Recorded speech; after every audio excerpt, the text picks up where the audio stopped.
Hello everybody, continuing my Beatles reviews. I'm really excited about this one because I'm reviewing my favourite Beatles album, and that is Magical Mystery Tour. So Magical Mystery Tour is, well, I consider it to be their 9th studio album, and most fans do consider it anyway, because there's an interesting story behind Magical Mystery Tour. So this was the first album the Beatles did after the death of their manager, Brian Epstein. He sadly died from a drug overdose in August 1967 at the age of 32. So yeah, that was really sad. And the Beatles, they were worried about their future. They didn't know whether they were going to quit or continue, but they made an agreement to continue, and then they worked on the Magical Mystery Tour, which was it was basically a short film, an hour-long film that was to be made for television.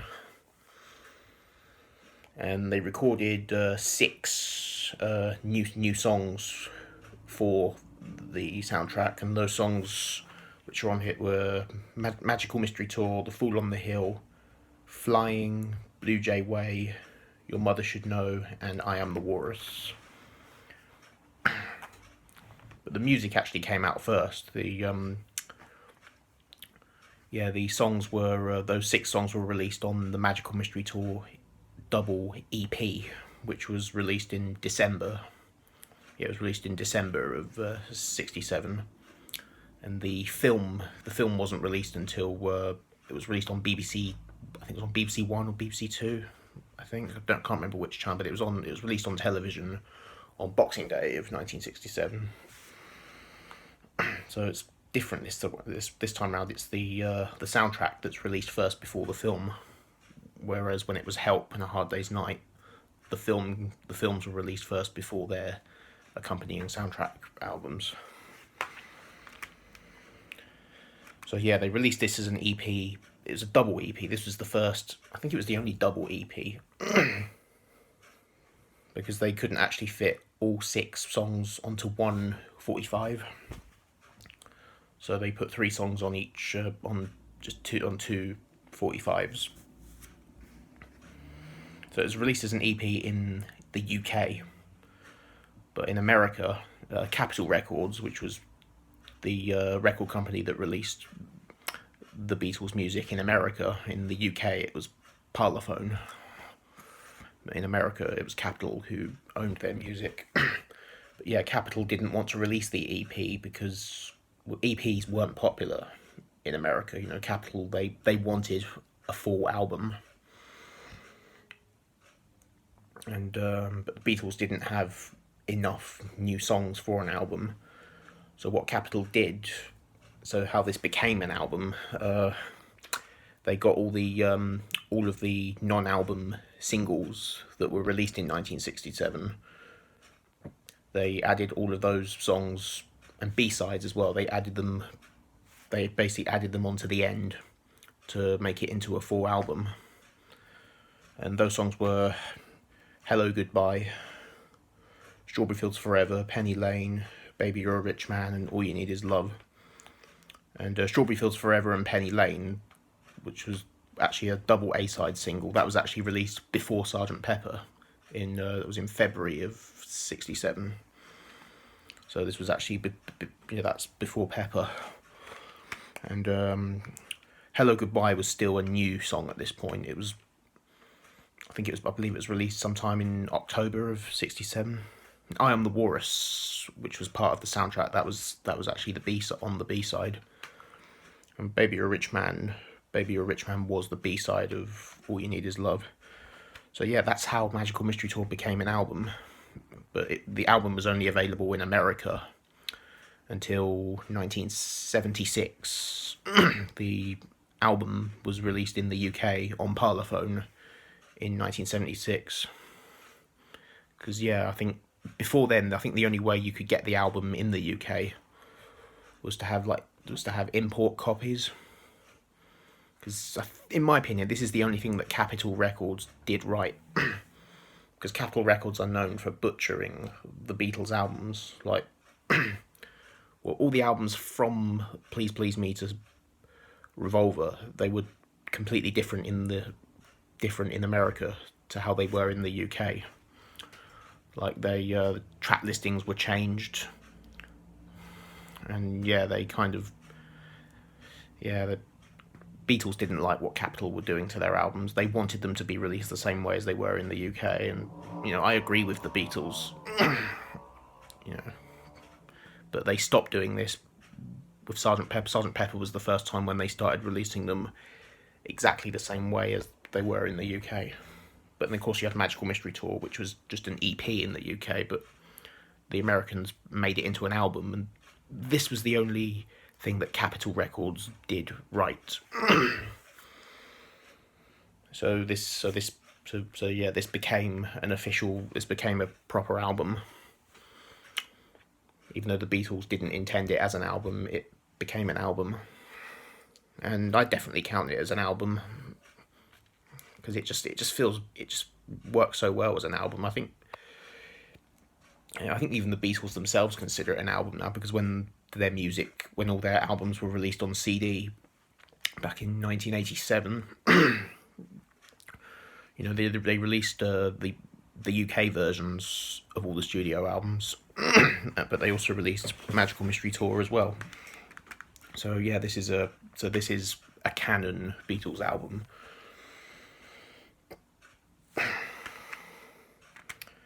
And yeah, as for the movie, I'm not actually a big fan of the film. The film, I would say it's the only thing the Beatles did that wasn't very good. The movie's not terrible, but it's a bit... The thing about the movie, it had no script. So yeah, they just turned on the camera and then they started improvising. And it wasn't made with professional filmmakers. It was basically a home movie. And it was an idea that Paul McCartney had. So it was basically just them mucking around, really. It's a weird film, but yeah, it's okay. It's got the music. The music is fantastic, though. Yeah, the album I absolutely love. The film, it's pleasant. It's enjoyable, but it's a mess. It's a flawed mess. But yeah, let's go through the tracks on the album. So it opens up with the title track and the theme song, Magical Mystery Tour.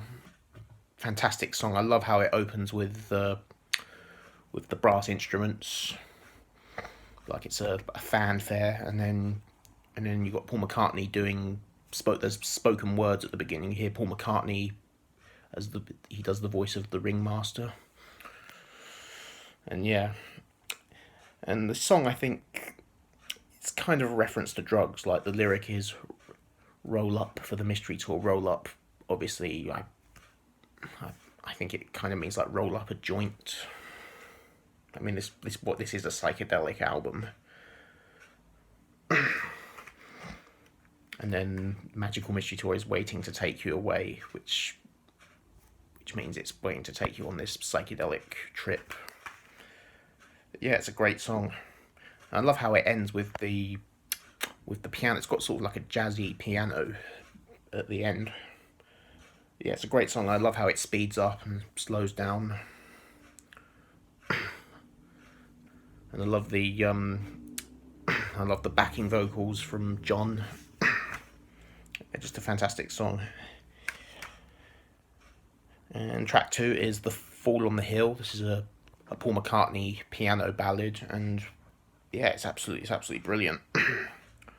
It's got some nice use of the flute on here as well, and it's got bird sound effects on it as well, like birds screeching.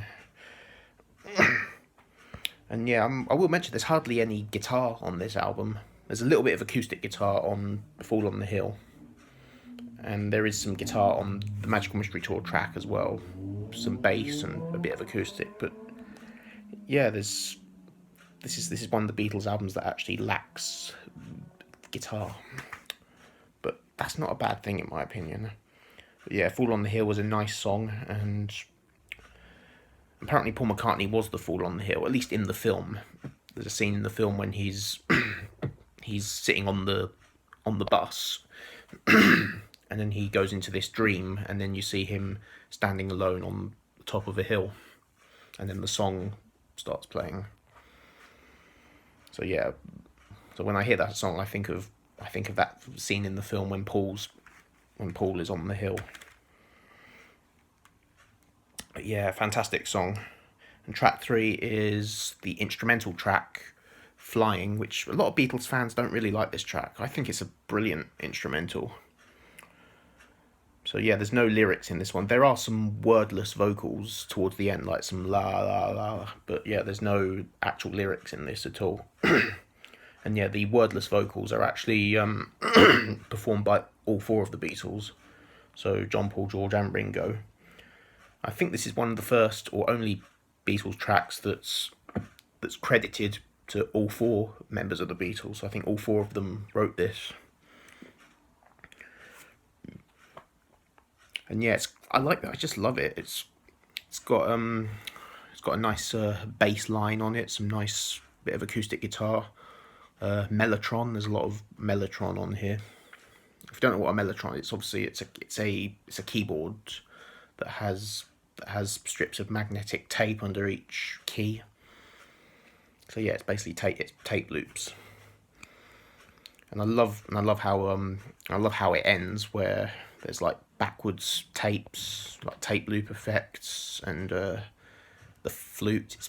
It sounds like it's progressive rock. It sounds like something from like early Pink Floyd or King Crimson. You know, it sounds like it could have been. You know, it sounds like something like that. Yeah, it's a very short track, but yeah, I like the sequence in the movie when they're they're on the bus. They look out the window, and then everything turns green. So yeah, it's a very trippy movie, and this song is very trippy as well. I think in the movie it's referred to as the Aerial Tower instrumental, but on the album it's just known as Flying. But yeah, I love Flying. It's one that a lot of Beatles fans don't like. I love it, especially that bit at the end where there's the tape loops. Gives me goosebumps. And then track 4 is the George Harrison song Blue Jay Way, which is another Beatles song that most fans like to put down. I love it. I'm going to say this is my favourite George Harrison song. And it's definitely George Harrison's most trippiest song and weirdest song, but it's brilliant. Like it opens up with a sort of like a church organ sound. Yeah, I really like the story behind this song as well. George Harrison was staying at a rental house in the Hollywood Hills in Los Angeles, and he'd arrived there with his wife Patty. She'd already gone to bed because both of them were both jet lagged. So yeah, she'd gone to bed, but George's friend Derek Taylor, he was supposed to be joining them because he was going to be staying there as well, but he was lost in the fog because there was a fog that night. So George stayed up and waited for him, and just to keep himself awake and to pass the time, he wrote this song. He actually saw a Hammond organ in the living room of that house. So he wrote the song on the organ. And yeah, it's a very haunting song. It's very dark and sinister. And yeah, you can just, like, they use this sort of foggy effect on George's voice, like he's actually singing in a fog. And it's got this droning, like the organ droning all the way through, with all this swirling and like phasing effects. It's just trippy and very haunting. I just absolutely love it. And him saying, "Please don't be long, or I may be asleep." It's just genius. And yeah, it's one of those songs that's just like, it's kind of creepy listening to it in the dark. I must admit, I have listened to this in the dark, and it's given me goosebumps, but in a good way. It's not. It doesn't really frighten me because I know it's just a song. And yeah, there's some violins and cellos on here. I think it's just cellos, but yeah, you got cellos on here as well, which make it very sinister. And yeah, you got some backwards tapes on here as well, backwards cymbals. I love this song. It's one of the. I think it's an underrated gem in the Beatles catalogue, and it's one of my favourite Beatles songs. I love it.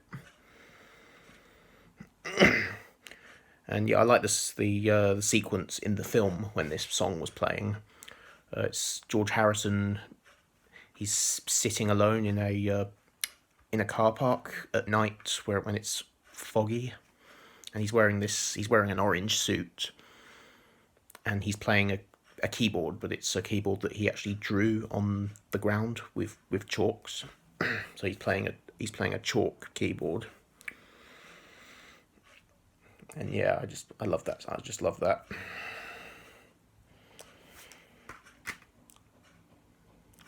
And then track 5 is a Paul McCartney song, "Your Mother Should Know," and it's pretty much similar to it's like another "When I'm 64." It's an up tempo piano song, and yeah, it's just simple lyrics, but it's just such a catchy pop song, and yeah, I absolutely love this song. And this was the song that was used at the end of the film when the Beatles they're all wearing white tuxedos and red roses on their buttonholes, and yeah, they're sort of singing and dancing. But yeah, I love "Your Mother Should Know." And then track 6 is the John Lennon track, "I Am the Walrus." How brilliant is this? It's a very weird song. Like, the lyrics make no sense at all, but that's actually the whole point of the song, because John Lennon was actually getting kind of frustrated with fans like reading too much into his lyrics, like trying to find out what they meant. So he wrote this on purpose. He wanted to write a song that was like where the lyrics were complete nonsense. And yeah, the lyrics are nonsense. They make no sense at all, but it's a brilliant song. It's trippy. There's use of the mellotron. There's a lot of string arrangements on here, violins, cellos, and there's this weird distorted effect on his voice. And you've got radio effects as well, like radio crackle effects, and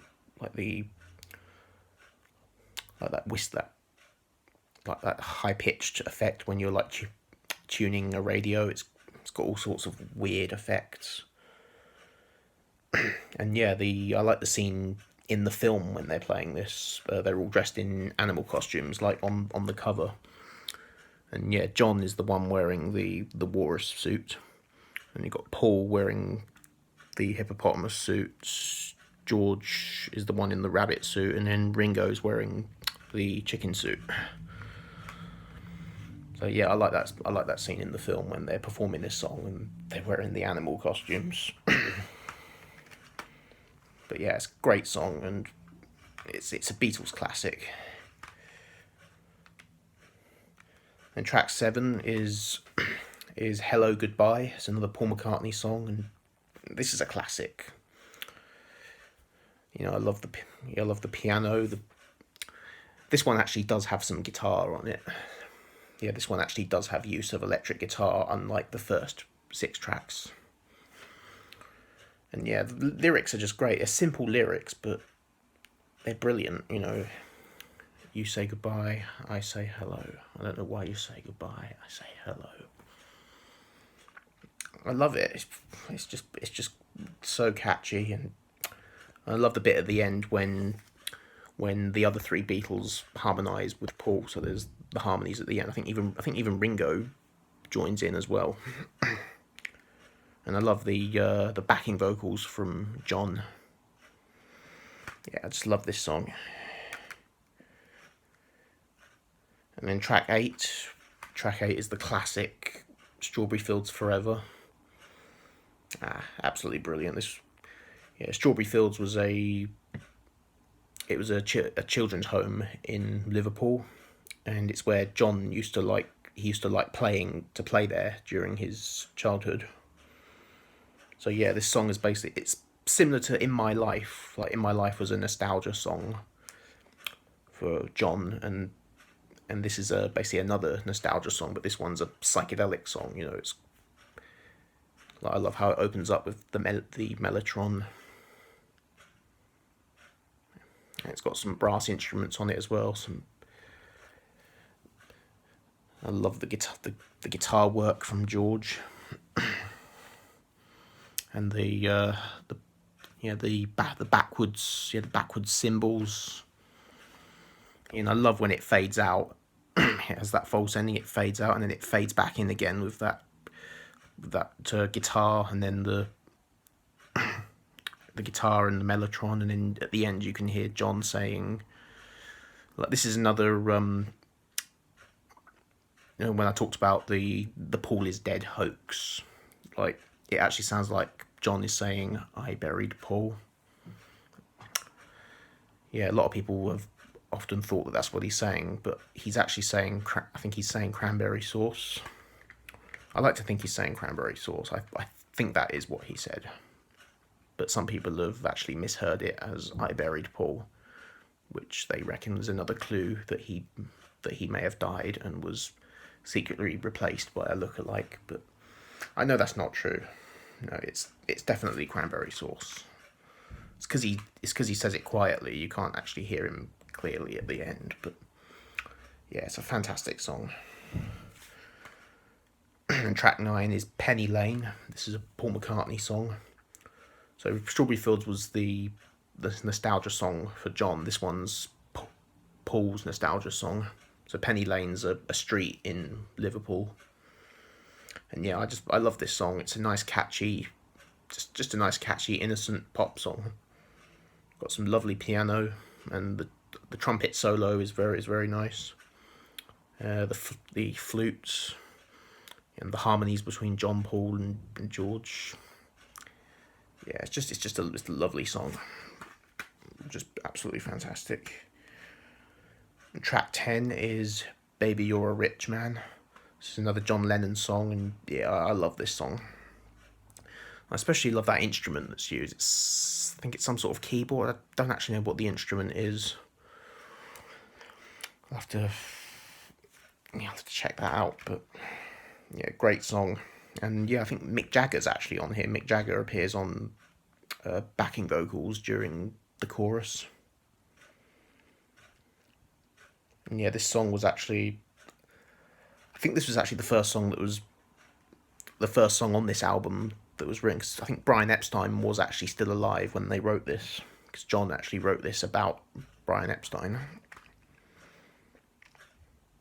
Because I think Brian Epstein was kind of bragging about how, because Brian Epstein was rich. I think he kind of often bragged about how rich he was. I don't really know for absolute certain, but and yeah, so John wrote this. It was directed at Brian Epstein. It's kind of sad, to be honest, because this Brian Epstein was still alive when they wrote this song, but he died soon after.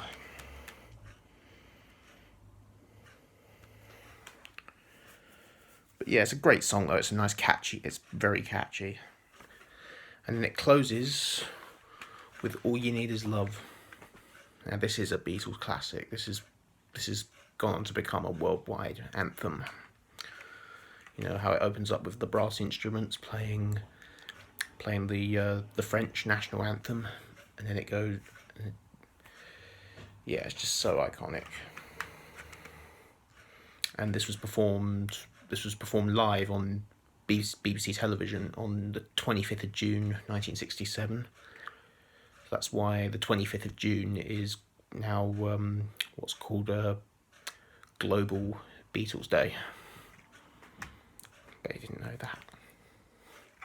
I'm sure you do, but in case you don't, that's, yeah. And yeah, I celebrate it by listening to their albums. But yeah, such a great song. I love the guitar solo. It's got nice lyrics. 'Cause yeah, this is definitely a soundtrack to the summer of the 1967 Summer of Love. You know, the hippies and the flower power shirts. You know, Woodstock. You know, that's what you think of when you're hearing this song. You know, this is part of the swinging 60s. And yeah, I love all the backing vocals. I think Mick Jagger's on here, and I think Keith Richards is on here as well. I don't know, because I know on the same year, the John Lennon and Paul McCartney actually appeared on backing vocals on the Rolling Stones song "We Love You." So I think yeah, Mick Jagger and Keith Richards. I know Mick Jagger's on here. I don't know. I think Keith is on here as well. But yeah, it's just amazing, especially the end when it's "Love is all you need, love is all you need," and then it kind of like references other Beatles songs like "Yesterday," and then it ends with "She loves you." Yeah, yeah, yeah. Just absolutely brilliant. I just love the strings on here as well, the cellos, the violins. No, it's just a brilliant song. Absolute classic. And it's just such a great way to close this amazing, superb album. And yeah, it's just brilliant, you know, considering this was an EP and a bunch of singles thrown together. It makes a fantastic album. You know, it's a bit like Guns N' Roses. The Guns N' Roses album, Lies, that was essentially just two EPs thrown together, but one was a live EP. Like, it was the live Suicide EP, which was released before the album, but yeah, it's all the same songs, and then other one was the new studio recordings. So it's essentially two EPs put together because they needed to make an album. But yeah, this is a really underrated Beatles album, and it's my favourite Beatles album. I know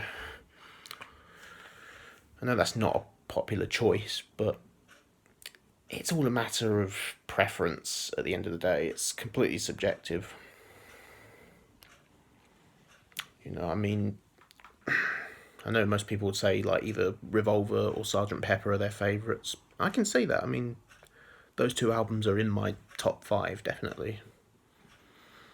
But Magical Mystery Tour is my favourite, and that's all there is to it. It's my favourite album. It's just the one that I enjoy all the Beatles albums. I love all of them. But this is just the one I find myself listening to the most, and at the moment this is my favourite Beatles album. I've just always loved this album, and I first owned this on cassette. I have a copy of it on cassette, by the way. It's not the same one that I had a few years ago, 11 years ago. I had a copy of it on cassette. I played that cassette over and over and over again, and I wore that tape out. But yeah, I do have a copy of it on cassette, but it's not the same one that I had all them years ago. I wore that out. But yeah, I was glad to have it on CD.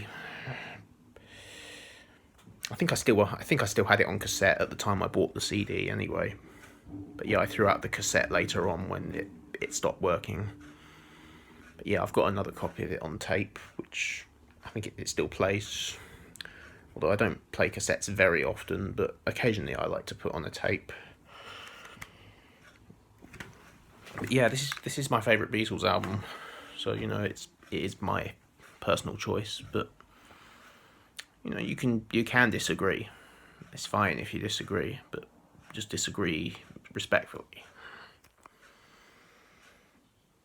It's like saying Because my favorite, another unpopular opinion that well, it may be unpopular to some people, but my favorite Pink Floyd album, as I mentioned, was Piper at the Gates of Dawn. And I know there's some like fans, Pink Floyd fans, who might say that The Final Cut is their favorite album. Some Beatles fans might say that Yellow Submarine or With the Beatles or Beatles for Sale are their favorite album, and I respect that. So yeah, that all comes into it. It's a subjective thing. But yeah, I love Magical Mystery Tour, and all the songs on here are just outstanding. This is almost like a greatest hits. Every song on it is just brilliant. So I'm giving this a 10 out of 10. I'm sure you knew I was going to give this a 10 out of 10. But yeah, there's just no weak spots on this album. I can't name a bad song on here. They're all brilliant. So yeah. And I hope you enjoyed this review. And this was the one I was looking forward to the most, obviously, because it's my favourite Beatles album. But yeah, I hope you enjoyed that review. And my next review will be on the White Album. So take care.